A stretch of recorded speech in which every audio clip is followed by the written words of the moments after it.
नमस्कार दोस्तों, स्वागत है आप सभी का मेरे चैनल ऑथेंटिक इन्फॉर्मर में। यहाँ केंद्र सरकार के कर्मचारियों के लिए भारत सरकार द्वारा समय समय पर जारी किए जाने वाले नियमों की प्रामाणिक जानकारी उपलब्ध रहती है। आप चाहें तो इस नियम की प्रति को वीडियो के डिस्क्रिप्शन में दिए गए लिंक से डाउनलोड भी कर सकते हैं। तो आइए जानते हैं इस नियम के बारे में।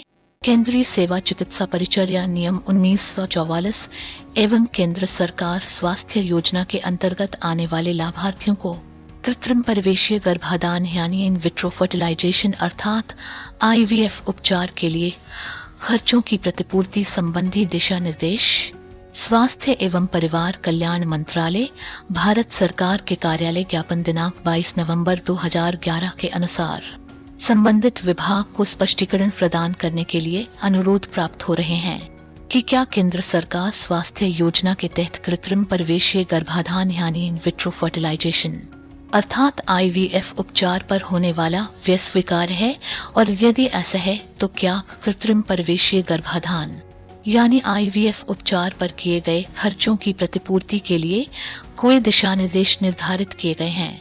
सरकारी चिकित्सा संस्थानों के स्त्री रोग और प्रसूति विभाग के प्रमुखों की एक तकनीकी समिति द्वारा इस मामले की जांच की गई है और समिति की सिफारिशों के आधार पर केंद्रीय सेवा चिकित्सा परिचर्या नियम 1944 एवं केंद्र सरकार स्वास्थ्य योजना के अंतर्गत आने वाले लाभार्थियों द्वारा कृत्रिम परिवेशीय गर्भाधान यानी IVF के उपचार में होने वाले व्यय की प्रतिपूर्ति के मामलों पर विचार करने के लिए आगे बताए गए दिशा निर्देश निर्धारित किए गए हैं।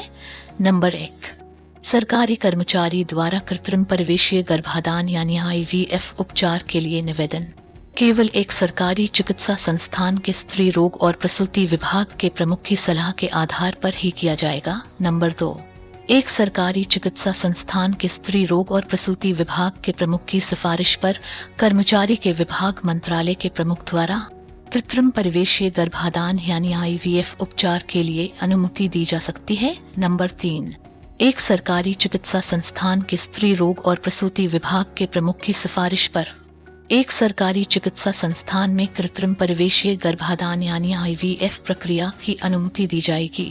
नंबर 4, किसी निजी संस्थान में कृत्रिम परिवेशीय गर्भाधान यानी IVF प्रक्रिया को उपचार मामले के आधार पर तभी अनुमति दी जा सकती है यदि वह संस्थान राज्य या केंद्र सरकार के साथ पंजीकृत हों और उक्त प्रक्रिया को पूरा करने के लिए वहां उपकरण और प्रशिक्षितों सहित आवश्यक सुविधाएं हों।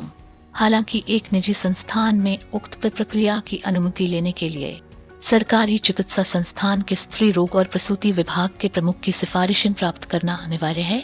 नंबर 5, कृत्रिम परिवेशीय गर्भाधान यानी IVF उपचार प्रक्रिया की अनुमति देने से पहले पारंपरिक उपचार की विफलता के स्पष्ट प्रमाण होने चाहिए। नंबर 6, इस उपचार प्रक्रिया से गुजरने वाली महिलाओं की आयु 21 से 39 वर्ष के बीच होनी चाहिए। नंबर 7, महिला शादीशुदा हो तथा अपने पति के साथ रहती हो। नंबर 8, इस उपचार प्रक्रिया को केवल बांझपन के मामले में अनुमति दी जाएगी जहां दंपति के पास कोई जीवंत मुद्दा न हो। नंबर 9, उक्त प्रक्रिया पर किए गए व्यय की प्रतिपूर्ति अधिकतम 3 नए मामलों तक की अनुमति होगी।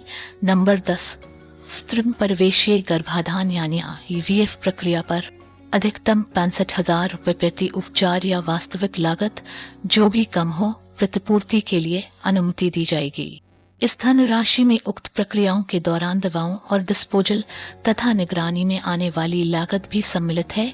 नंबर 11, जैसा कि यह उपचार एक नियोजित प्रक्रिया है, प्रतिपूर्ति के मामलों को मंत्रालयों विभागों द्वारा तभी माना जा सकता है जब उपचार से गुजरने के लिए लाभार्थी द्वारा पूर्व में अनुमोदन प्राप्त किया गया हो।